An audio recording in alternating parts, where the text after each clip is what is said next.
quiero pedirles que busquen en sus Biblias, en primer lugar, segunda carta a los Corintios, el capítulo 4. La segunda carta de Pablo a los Corintios, el capítulo 4, y vamos a poner la mirada allí en el versículo 7. Como les dije, vamos a estar recordándonos algunas cosas en la palabra. Nuestro mensaje de esta noche es cuando los héroes son de barro. Ese va a ser el tema que vamos a tocar en esta noche, cuando los héroes son de barro. Y así dice la palabra, segunda de Corintios 4:7, dice: pero tenemos este tesoro en vasos de barro, para que la excelencia del poder sea de Dios y no de nosotros. Pablo dice, tenemos este tesoro en vasos de barro. El tesoro se refiere a Cristo, el tesoro se refiere al Evangelio que nos habla acerca de la obra de Cristo. De las dos maneras podemos interpretar que Cristo vive en nosotros y Él llegó a través del Evangelio a nuestra vida. Cuando habla de vasos de barro, Él está hablando acerca de nuestro cuerpo. Y eso es muy bueno que recordemos, no solamente por el hecho de que hemos sido formados por el polvo de la tierra, sino para que nos recordemos que fuimos hechos del material más simple. El barro se forma con un poco de tierra y agua, y eso se puede hacer en cualquier lugar. Es el material más común, es el material más simple. Estamos hechos con el material más económico y también digamos que estamos hechos con el material más fácil de reemplazar.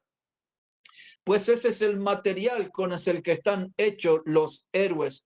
Podríamos mencionar nosotros a Sansón, al profeta Elías, gente que ha hecho grandes proezas en la Biblia, pero todos ellos, igual que nosotros, eran de barro. Muchos de ellos fueron héroes de la fe, pero de barro al fin. Así que ese pensamiento, hermano, nos ayuda para poner nuestros pies en la tierra y servirle a Dios con todo nuestro corazón, con toda nuestra fuerza y revestidos de humildad. Necesitamos ser humildes porque Dios usa instrumentos que están revestidos de humildad. Ahora, hermanos, quiero que reflexionemos sobre tres textos en la palabra de Dios. El primero de ellos, si usted puede acompañarme al libro de Nehemías, al capítulo 6. Allí hay dos pasajes que quiero compartir con ustedes en esta noche. Como ustedes saben, cuando hablamos de Nehemías, hablamos del hombre que fue el restaurador, el edificador de los muros de Jerusalén. Mientras van en la búsqueda de su libro, recordamos que fue un hombre que no tenía títulos de ingeniero, ni de arquitecto, ni siquiera era un oficial albañil. Él era un copero del rey Artajerje. Pero Dios usó a este hombre humilde y él lo transformó en un héroe. Aunque era de barro, sirvió en gran manera a la obra de Dios. Guió a los hermanos a reconstruir los muros. Pero la lección que quiero compartir con ustedes en ese capítulo 6 es que cuando nosotros estamos concentrados en la obra de Dios, el enemigo aparece. Eso es lo que vamos a mirar sobre Nehemías. Él estaba concentrado en la obra de Dios, pero el enemigo apareció. En el capítulo 6, entonces, dice la palabra, versículo 2, Nehemías capítulo 6, versículo 2, dice: Sanbalat y Gesem enviaron a decirme: ven y reunámonos en alguna de las aldeas en el campo de Ono. Mas ellos habían pensado hacerme mal y les envié mensajeros diciendo, yo hago una gran obra y no puedo ir, porque cesaría la obra dejándola yo para ir a vosotros. Y enviaron a mí con el mismo asunto hasta 4 veces, y yo le respondí de la misma manera. Hermanos, cuando estamos sirviendo a Dios, el enemigo se manifiesta. Aquí un hombre que se llamaba Sanbalat, otro que se llamaba Gesem, que era árabe él, era parte del trío que el diablo utilizó. El tercer hombre que no aparece aquí, pero sí en otros textos, se llamaba Tobías Oronita. Y estos hombres trataron de sacar al varón de Dios de la obra de Dios. Y esto nos invita a nosotros a pensar que cuando queremos servir a Dios siempre van a suceder cosas para sacarnos de la obra de Dios. Algunas cosas son externas y a veces pueden suceder cosas dentro de la misma iglesia que nos alejen de la obra de Dios. El enemigo vino con sus tentaciones y lo convocó a el campo de Ono. Pero Nehemías se dio cuenta que la intención de ellas era de hacerle mal. En realidad procuraban en esa trampa quitarle la vida. Y eso es lo que el diablo quiere, hermanos, anularnos, sacarnos de la obra de Dios. Y entonces no lo intenta una sola vez. Nehemías nos cuenta que 4 veces vinieron a insistirle con ese asunto.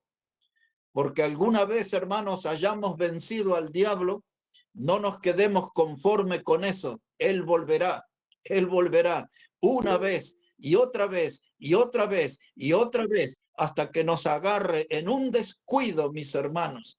4 veces, dice Nehemías, trataron de sacarlo de la obra de Dios. Y ahora en el versículo 11, ese era el texto que más quería compartirles de este capítulo.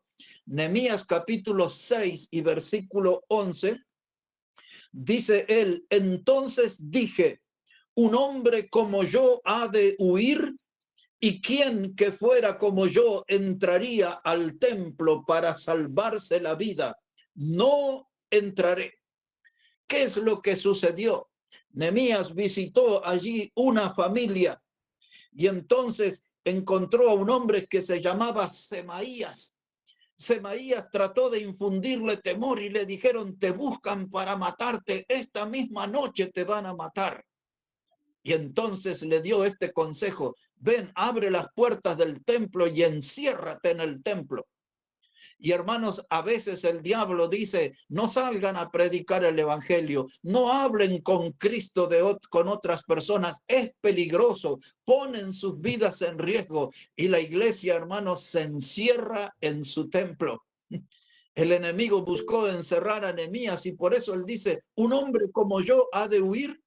Yo estoy comprometido con Dios, yo estoy comprometido con la causa de Cristo, yo estoy comprometido con el evangelio. Un hombre como yo ha de huir. En inglés se diría never underlasting. Nunca, jamás en la vida, nunca, jamás en la vida, no puedo huir.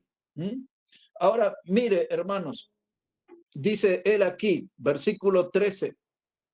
Versículo 12, perdón, Nehemías 6, verso 12.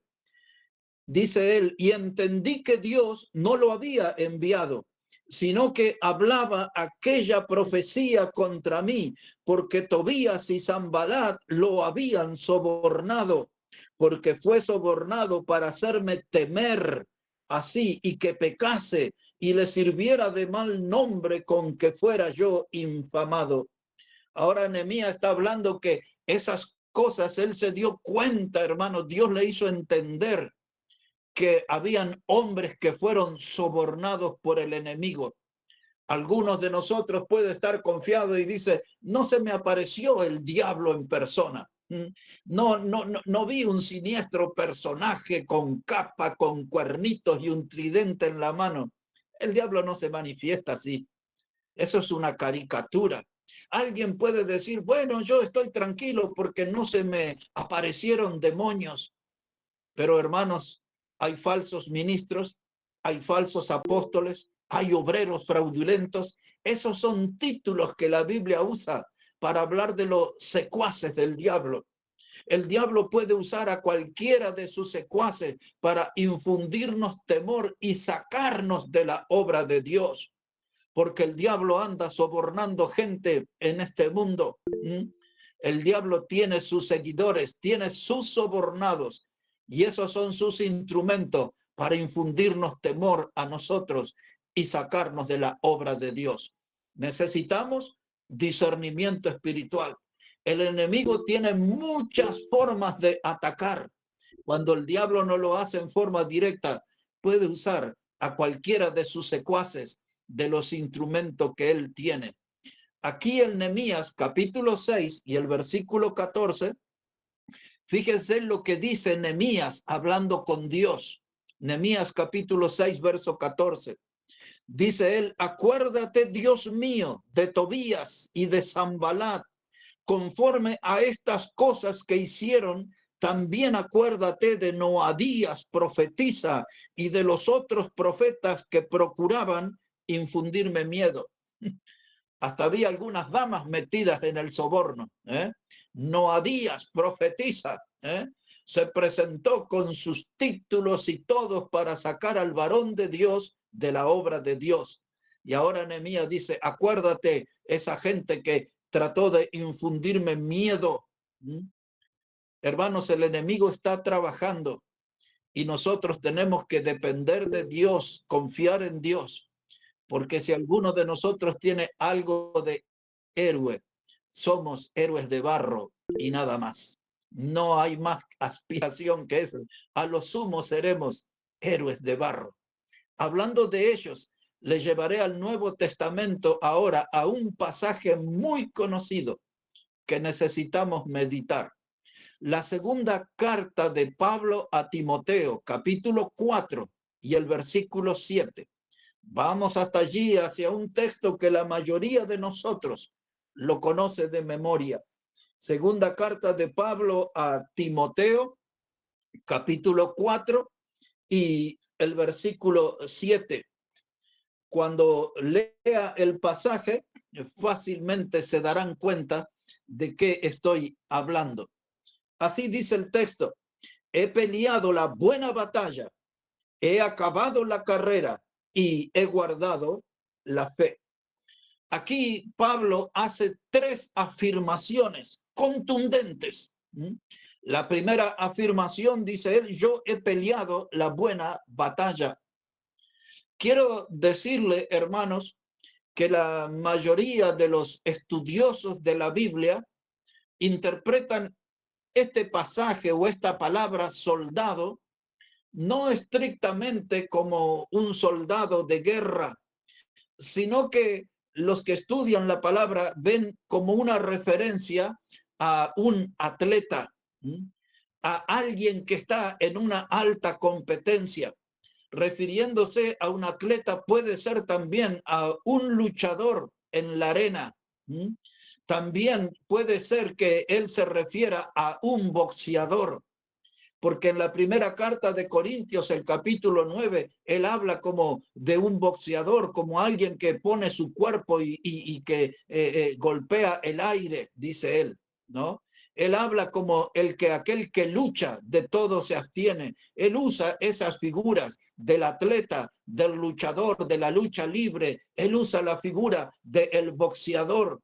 Pero lo que él está diciendo aquí: he peleado la buena batalla, es que ya estoy aquí en el escenario y ahora, aunque fuera un boxeador que es maltratado, que es golpeado, un boxeador que es lastimado, aún derramando su sangre, al final de la batalla se mantiene de pie. Esa es la idea que él busca transmitir. En la vida de ustedes y en la mía, hermano, hay muchas heridas. El paso del tiempo nos ayudará a acumular cicatrices. Son las marcas, hermanos, que demuestran que en algún momento estuvimos en peligro. Las cicatrices nos recuerdan que alguna vez estuvimos al borde del precipicio, pero no caímos. La mano de Dios nos sostuvo y aquí estamos de pie. Bajo la sombra de esa frase, he peleado la buena batalla. Aquí estoy, herido, lastimado, sangrando, pero de pie todavía. Y luego él dice, he acabado la carrera. Él está hablando aquí de una exigencia, hermano, extrema. Él está hablando aquí, hermanos, de una carrera. Algunos traducen o ven la idea más bien de una caminata extenuante, más que una carrera como acostumbramos a ver. Pareciera ser que es una caminata larga, y la vida cristiana es una larga caminata. En nuestra vida hemos estado en los cerros de Córdoba, hemos hecho largas caminatas, hemos estado en los cerros de Jujuy, hemos estado, hermanos, allí en la zona de la Quebrada, en la Puna de Jujuy, hemos trepado a los cerros más altos, hemos rozado los 4.000 metros de altura. Las caminatas fueron extenuantes.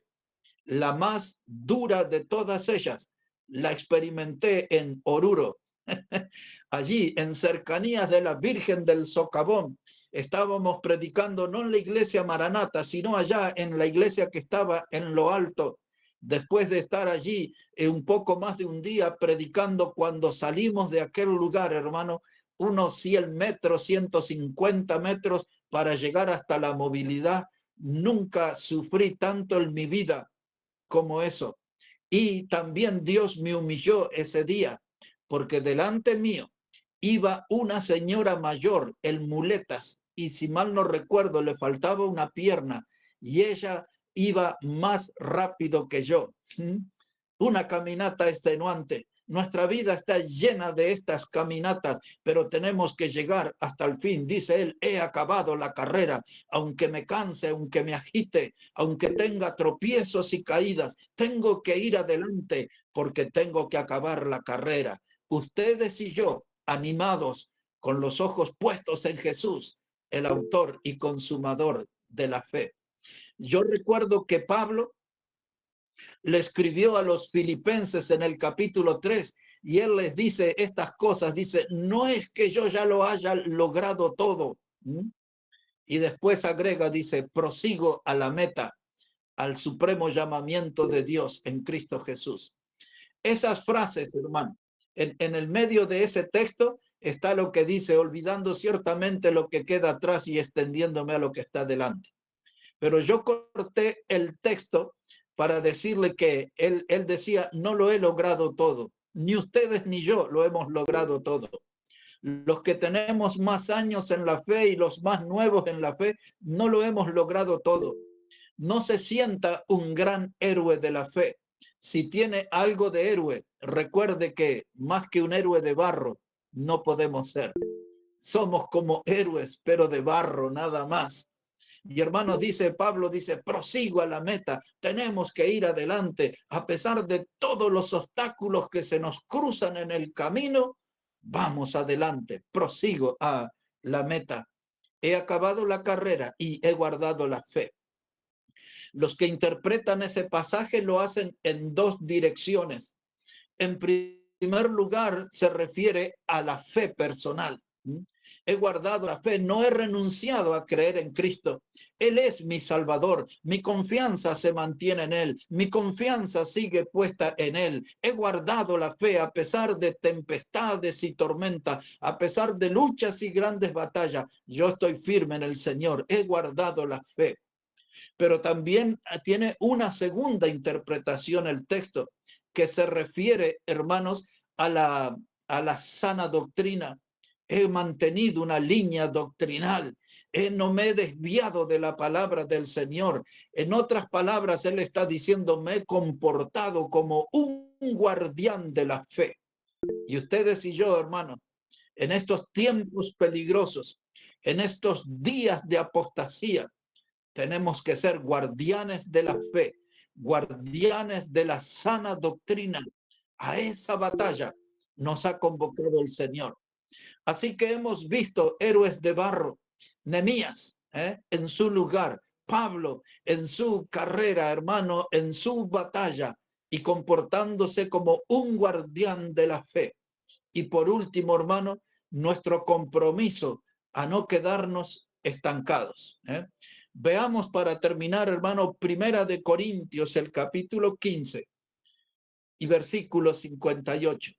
Como les dije al principio, el propósito de este mensaje era recordarnos algunas cosas que ya sabemos, pero a veces la memoria nos falla. A veces las cosas importantes caen en el olvido y no debería suceder. Algunos de los discípulos de Juan capítulo 6 que hablaba el hermano Eri, dice que algunos dijeron, dura es esta prédica, ¿quién podrá resistir? Y dice que ya no andaban con él, se volvieron atrás. Y aún los apóstoles tuvieron que ser desafiados por el Señor cuando les dijo, ¿acaso quieren irse ustedes también? Pero Pedro respondió, Señor, ¿a dónde iremos si tú tienes las palabras de vida? Tenemos que recordarnos esas cosas. Las verdades del Señor no pueden caer en el olvido. No podemos quedar estancados. Vamos al pasaje final, hermanos. Primera de Corintios, el capítulo 15 y el versículo 58. Dice así la palabra. Así que, hermanos míos, amados, estad firmes y constantes, creciendo en la obra del Señor siempre, sabiendo que vuestro trabajo en el Señor no es en vano. Ahí está la frase, creciendo en la obra del Señor siempre, no estancados, no paralizados. Hermanos, este no es el tiempo de estar con las rodillas paralizadas y con las manos caídas, como dice Hebreos el capítulo 12. No es tiempo para eso. Los obreros del Señor no le es permitido una huelga. No hay huelga, no podemos estancarnos, tenemos que trabajar. Termina el texto diciendo, sabiendo que nuestro trabajo en el Señor no es en vano. Esa expresión incluye que tendremos recompensa. Ahora bien, hermanos, ahí están las tres palabras que nos exige la Biblia para nosotros. Tres palabras que la Biblia exige para nosotros. Dice ahí, firmes, constantes y creciendo. Esas tres palabras son el examen para nuestra vida espiritual. En esta misma noche tenemos que examinar nuestra vida. Y este fenómeno tiene que estar sucediendo en nuestra vida. Insisto, este fenómeno tiene que estar sucediendo en nuestra vida. ¿Cuál es el fenómeno? Estar firmes. ¿Cuál es el fenómeno? Ser constante. ¿Cuál es el fenómeno? Estar creciendo. Firmes, constantes y creciendo. Estamos sometidos a muchas tentaciones. Somos dueños de muchas debilidades. Pero, hermanos, nosotros todavía podemos ser un héroe, aunque sea de barro, pero ser un héroe en la obra del Señor. Así que, hermanos, como un héroe de barro, así debemos estar, como lo fue Abraham, como lo fue Moisés, David, como lo fue Salomón, Jonás y todos los que hemos mencionado en esta noche. Así que vamos adelante, hermano. Todavía hay mucha tierra por conquistar. Todavía hay mucho evangelio por predicar. Que Dios bendiga sus vidas y su palabra en esta noche.